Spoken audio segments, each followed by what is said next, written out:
Hello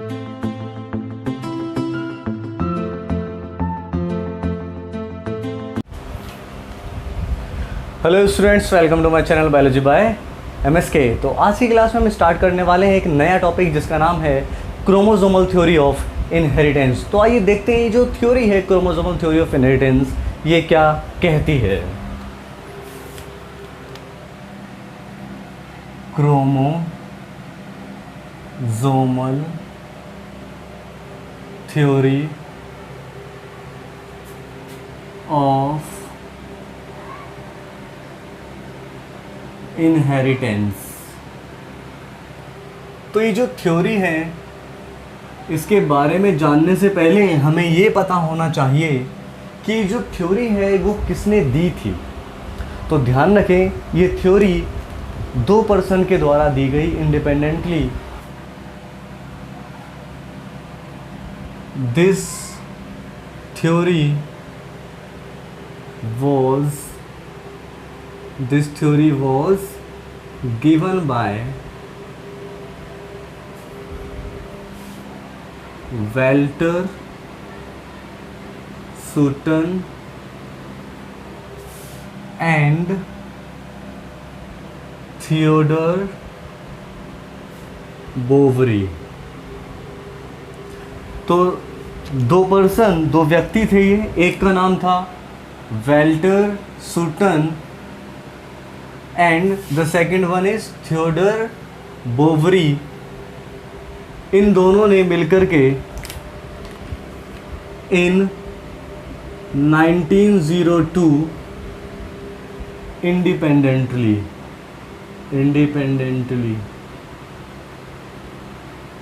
तो Walter Sutton and Theodor Boveri ने 1902 में मिलकर के एक थ्योरी दी जिसका नाम था क्रोमोसोमल थ्योरी ऑफ इनहेरिटेंस। ठीक है, तो आप इनका पूरा नाम भी यूज़ कर सकते हैं या कभी कभी इसको शॉर्ट में भी बोला जाता है। दिस थ्योरी वॉज गिवन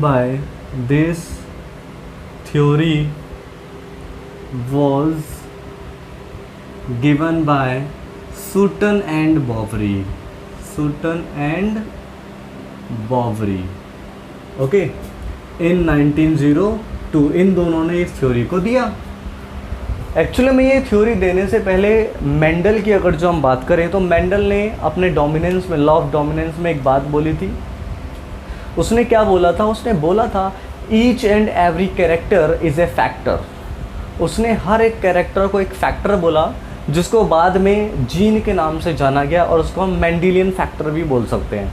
ठीक है, जीन को हम क्या बोल सकते हैं? Mendelian factor. मेंडल ने क्या यूज़ किया? मेंडल ने जो टर्म था वो फैक्टर का इस्तेमाल किया जिसको बाद में जीन बोला गया। तो मैं यहाँ पे लिख देता हूँ, इन केस कभी मैं मेंडेलियन फैक्टर इस्तेमाल कर लूँ तो आप समझ जाना कि मैं जीन की बात कर रहा हूँ। ठीक है, मेंडेलियन फैक्टर।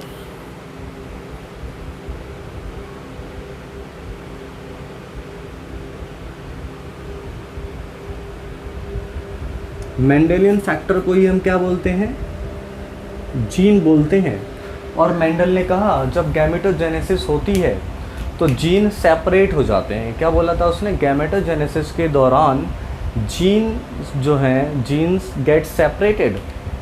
अब ध्यान रखें, जब क्रोमोसोमल थ्योरी ऑफ इनहेरिटेंस का पता चला तो ये जो सुटन एंड बोवरी हैं इन्होंने क्या कहा? इन्होंने कहा कि जो मेंडेलियन फैक्टर होते हैं वो सेग्रीगेट होते हैं, यानी कि हटते हैं।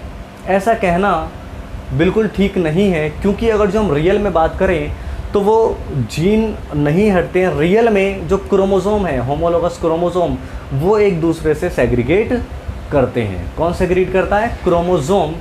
क्योंकि अगर जो हम बात करते हैं क्रोमोसोम की तो क्रोमोसोम कुछ ऐसा होता है, ध्यान देंगे ज़रा।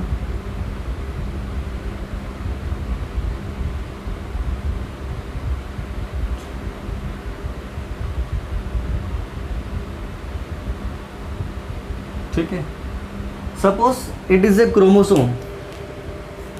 अब जीन क्या होता है? जीन प्रेजेंट होता है। ठीक है, मान लीजिए एक जीन यहाँ प्रेजेंट है। ठीक है, ये लोकस है किसी भी जीन का, तो हम बोलते हैं जीन सेपरेट हो रहा है। एक्चुअली में जीन नहीं है, क्या सेपरेट होता है? पूरा, ये पूरा का पूरा क्रोमोसोम ही सेपरेट हो जाता है यहाँ से। ये जो दोनों सिस्टर क्रोमेटिड थे ये अलग होते हैं। कौन अलग होता है? Sister chromatid. ठीक है, ये सिस्टर क्रोमेटिड एक्चुअली में बनता कब है? देखना ज़रा, क्रोमोसोम पहले सिंगल ही होता है, ऐसे करके सिंगल, लेकिन जो रेप्लिकेशन होता है एस फेज़, ठीक है, रेप्लिकेशन का मतलब होता है डीएनए से डीएनए का बनना। रेप्लिकेशन का मतलब क्या होता है? डीएनए से डीएनए का बनना। जब सेल साइकिल होता है, आपने पढ़ा होगा 11th क्लास में, सेल साइकिल में आपने एक एस फेज़ पढ़ा होगा जिसको हम सिंथेसिस फेज़ बोलते हैं। सिंथेसिस फेज़ में क्या होता है? रेप्लिकेशन होता है, जितना भी जेनेटिक मटेरियल होता है वो डबल हो जाता है। क्या हो जाता है? डबल। तो एस फेज़ में जब ये क्रोमोसोम जाता है तो यहाँ पर, ठीक है, रेप्लिकेशन हो जाता है और इस टाइप का क्रोमोसोम आ जाता है।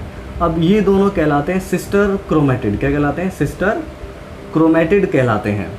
तो जीन सेपरेट नहीं होते रियल में, क्रोमोसोम सेपरेट होता है, दो सिस्टर क्रोमोसोम अलग हो जाते हैं। क्या हो जाते हैं? अलग हो जाते हैं at the time of gametogenesis. बात समझ में आ रही है? इन्होंने ये भी कहा कि जो क्रोमोसोम्स हैं वही क्या करते हैं, जो जेनेटिक इन्फॉर्मेशन है, क्या है? हेरिडिटरी कैरेक्टर है या हेरिडिटरी इन्फॉर्मेशन है, वो एक जनरेशन से दूसरे जनरेशन में जाती है। अब इन्होंने कुछ बातें बोली, लेकिन क्रोमोसोमल थ्योरी ऑफ इनहेरिटेंस को मॉडिफाई भी किया गया। मॉडिफाई किसने किया? तो मॉडिफाई करने वाले का नाम था थॉमस हंट मॉर्गन। तो मैं यहाँ पे लिख देता हूँ, chromosomal theory of inheritance, chromosomal theory of inheritance was modified या expanded, was expanded by Thomas Hunt Morgan, T.H. Morgan, Stuart, ठीक है, एंड ब्रिज। ठीक है, इन्होंने मिलकर, तीनों ने मिलकर क्या किया था? क्रोमोसोमल थ्योरी ऑफ इनहेरिटेंस को एक्सपेंड किया था बाद में। लेकिन अभी जो हमारा मेन फोकस है, हमारा मेन फोकस ये है कि हमें जानना है कि एक क्रोमोसोमल थ्योरी ऑफ इनहेरिटेंस। तो आइए अब हम बात कर लेते हैं फर्स्ट पॉइंट की।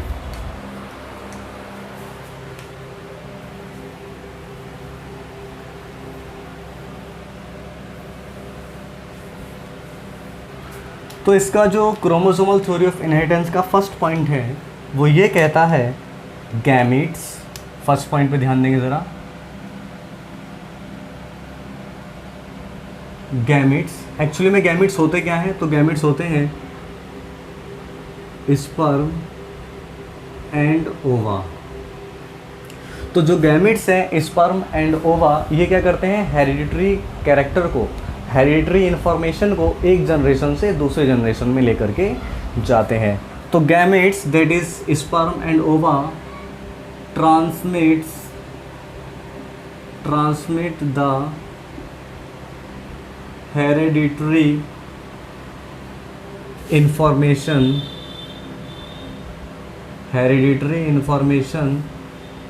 from one generation to next generation। यानी कि एक जनरेशन से दूसरी जनरेशन में कैरेक्टर को ले जाने वाला कौन होता है? हेरिडिटरी इन्फॉर्मेशन को ले जाने वाला। तो उसका आंसर है दैट इज स्पर्म एंड ओवा, और इनको हम क्या बोलते हैं? गैमिट्स कहते हैं। क्या कहते हैं? गैमिट्स। सेकंड पॉइंट की बात करते हैं। Second point, chromosomal theory of inheritance में बोला गया कि जो क्रोमोसोम्स होते हैं और जीन्स होते हैं, दोनों के दोनों ही पेयर में आकर होते हैं। किस में आकर होते हैं? पेयर में। तो हम यहाँ पे लिख सकते हैं chromosomes as well as genes both occur in pair। ठीक है, क्रोमोसोम और जीन दोनों ही पेयर में अकर होते हैं। किस में अकर होते हैं? पेयर में। ओके, नेक्स्ट पॉइंट की बात कर लेते हैं। द न्यूक्लियस ऑफ सेल जो सेल का न्यूक्लियस होता है, क्या होता है सेल का nucleus, the nucleus of cell contains genetic information, genetic information. यानी कि जो न्यूक्लियस है, एक्चुअली में हम यहाँ पे बात कर रहे हैं कि क्रोमोसोम होता है इन्वॉल्व, ठीक है, क्रोमोसोम पर जीन होते हैं। लेकिन अगर जो हम रियल में देखें तो क्रोमोसोम कहाँ पर है, सेल के अंदर क्रोमोसोम कहाँ है, तो सेल के अंदर क्रोमोसोम होता है न्यूक्लियस के अंदर। इसलिए अब की बार टर्म क्या यूज़ किया गया, न्यूक्लियस। तो इसीलिए बोला गया है the nucleus of cell contains genetic information. तो जो न्यूक्लियस होता है सेल का, उसके पास क्या होती है, जेनेटिक इन्फॉर्मेशन होती है। Okay, next,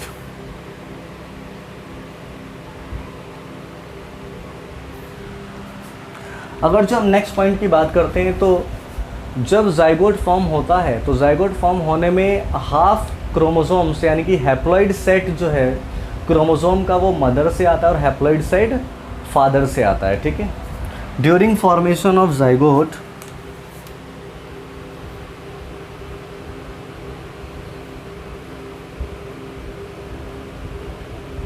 during formation of zygote half set of chromosomes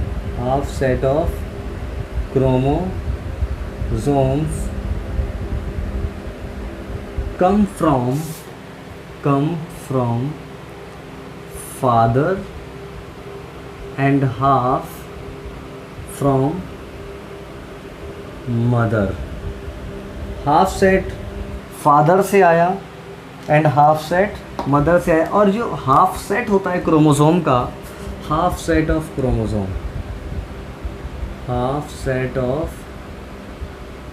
chromosome, इसको हम एन बोलते हैं, यानी कि हैप्लॉइड बोलते हैं। क्या बोलते हैं, haploid. N equal to haploid. Okay, तो एन फादर से आता है और दूसरा एन कहाँ से आता है, मदर से आता है, क्योंकि दोनों से ये हाफ सेट ऑफ क्रोमोसोम आ रहा है। इसलिए जाइगोट में क्या हो जाता है, 2n, जाइगोट हो जाता है हमारा डिप्लॉइड। क्या हो जाता है, जाइगोट डिप्लॉइड। बात समझ में आ गई। अगले मूव करते हैं हम लोग नेक्स्ट पॉइंट पे, लेकिन मुझे स्पेस की ज़रूरत है तो मैं क्या करूँगा, सबसे पहले इसको रफ करता हूँ। ओके, तो आइए हम लोग बात कर लेते हैं पॉइंट नंबर 5। ये जो पॉइंट नंबर 5 है ये क्या कह रहा है, आइए ज़रा देखते हैं ध्यान से। ये कहता है the 2 alleles of a gene pair, एक जीन पेयर है उसके 2 अलील हैं, आर लोकेटेड, वो कहाँ पर पाए जाते हैं, on homologous site, homologous site पर मिलते हैं, ऑन होमोलोगस क्रोमोसोम। यानी कि ये कहना चाह रहा है जो अलील्स होते हैं किसी भी जीन के, देखो पहले तो जीन पेयर में आकर होता है, अलील भी पेयर में आकर होता है और क्रोमोसोम भी पेयर में आकर होता है, ध्यान रखना। अभी जो अलील है यहाँ पे कहना 2 alleles of a gene pair, एक जीन पेयर के जो 2 अलील हैं वो हमें होमोलोगस साइट पर मिलते हैं। कहाँ मिलते हैं, होमोलोगस साइट पर, on the homologous chromosome, homologous chromosome के ऊपर। सपोज करो कि एक क्रोमोसोम ये रहा और दूसरा क्रोमोसोम ये रहा, और ये दोनों ही 1 नंबर के क्रोमोसोम हैं। कितने नंबर के क्रोमोसोम है, ये भी 1 नंबर का है और ये भी 1 नंबर का क्रोमोसोम है, ठीक है। तो अब हम बात कर लेते हैं इनकी होमोलोगस साइट क्या होगी। अगर जो हम इधर बात करते हैं इस पॉइंट की, तो यहाँ पर ये कहलाती है होमोलोगस साइट। तो ये कह रहा है 2 alleles of a gene pair are located on homologous site. तो ये जो अलील्स हैं वो कहाँ मिलेंगे, होमोलोगस साइट पर मिलेंगे, ऑन द होमोलोगस क्रोमोसोम। कहाँ पर, होमोलोगस क्रोमोसोम में। यानी कि अगर जो किसी भी चीज़ का जीन यहाँ पर है, सपोज किसी हाइट का जीन यहाँ पर है इस वाले क्रोमोसोम पर, तो जो दूसरा क्रोमोसोम है नंबर 1 का, तो उसमें भी इसी की पोजीशन पर होगा। यानी दोनों की पोजीशन जो है वो क्या होगी, सेम होगी। ये पोजीशन अलग नहीं हो सकती है। ऐसा नहीं हो सकता है कि हाइट का जो जीन है इस वाले क्रोमोसोम पर तो इस जगह पर है और दूसरे वाले पर यहाँ हो जाएगा, ठीक है, ऐसा नहीं हो सकता। ये जो होमोलोगस साइट होती है, होमोलोगस साइट का मतलब क्या होता है, एक ही जगह पर होमोलोगस क्रोमोसोम, एक ही नंबर के क्रोमोसोम, ओके, यहाँ पर मिलता है। नेक्स्ट क्वेश्चन क्या कहता है, नेक्स्ट पॉइंट जो कि मोस्ट इंपॉर्टेंट पॉइंट है, ध्यान देना ज़रा। ये कहता है homologous chromosomes synapse during meiosis. ये जो होमोलोगस क्रोमोसोम है इनमें साइनेप्स बनता है। एक्चुअली में क्या बनता है, साइनेप्स। अगर जो एक क्रोमोसोम ये है, दूसरा क्रोमोसोम ये है, तो एक्चुअली में ये दोनों साइनेप्स बनाते हैं, यानी कि दोनों जुड़ते हैं और क्रॉसिंग ओवर करते हैं। क्या करते हैं, क्रॉसिंग ओवर। कुछ इस तरीके की स्ट्रक्चर यहाँ बन जाती है, ध्यान देना।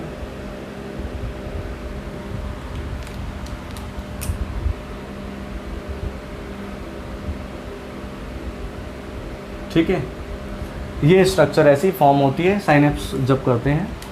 तो कहता है homologous chromosome synapse during meiosis and get separated. अब ये एक्चुअली में एक म्यूसिस का एक छोटा सा हिस्सा यहाँ पर एक्सप्लेन किया गया है।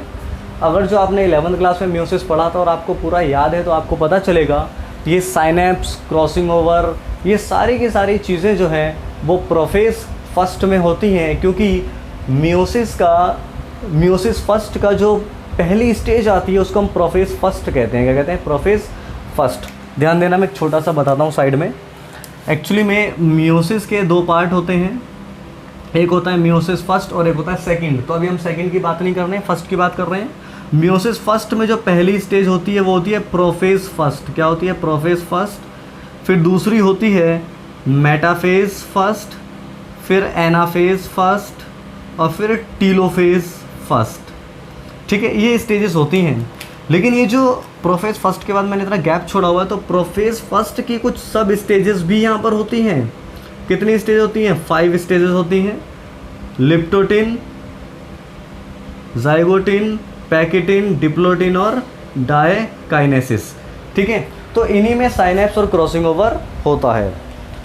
तो ये सारी की सारी प्रोफेज फर्स्ट में यहाँ पे बात कर रहे हैं कि मतलब कि क्रॉसिंग ओवर हो जाता है। साइनेप्स जब होगा तो वो एनाफेज में आएगा। कहाँ आएगा, जब कोई दो क्रोमोसोम हटते हैं तो अपोजिट पोल पर जो सेंट्रियोल होते हैं वो उनको क्रोमोसोम्स को खींचते हैं। सपोज कीजिए कि ये इस तरीके से मेटाफेज में अरेंज थे और जब ये खींचेंगे एनाफेज में आकर के तो आधे आधे क्रोमोसोम आधे ऊपर और आधे नीचे आ जाते हैं। ठीक है, तो आप ध्यान दें एक बार 11th क्लास पर, तो आपको पता चलेगा किस तरीके से एनाफेज में क्रोमोसोम जो है वो सेपरेट होते हैं और अपोजिट पोल्स पर पहुंच जाते हैं। तो यहाँ पर वही बात की जा रही है। Homologous chromosome synapse during meiosis, जब म्यूसिस होता है तो वो साइनेप्स होते हैं एंड गेट सेपरेटेड और अलग हो जाते हैं to pass into different cell, अलग अलग सेल में जाने के लिए। एंड और is the basis of segregation and independent assortment during meiosis. यही क्या होता है, यही बेसिस है किस चीज़ का, सेग्रीगेशन का और इंडिपेंडेंट असॉर्टमेंट का। क्योंकि जो सेपरेशन होगा, ठीक है, तो आधे क्रोमोसोम ऊपर और आधे क्रोमोसोम नीचे, लेकिन ये किस तरीके से होगा, कहाँ से होगा, ठीक है, तो इसको हम ज़्यादा अच्छे से एक्सप्लेन करेंगे नेक्स्ट टॉपिक में, क्योंकि इसको एक्सपेंड किया गया है किसके द्वारा, that is Thomas Hunt Morgan. और थॉमस हंट मॉर्गन ने लिंकेज और रिकॉम्बिनेशन का यूज़ किया था, तो वहाँ पर इसको हम बहुत अच्छे से पढ़ने वाले हैं। ठीक है, तो ये चीज़ें यहाँ पर होती हैं।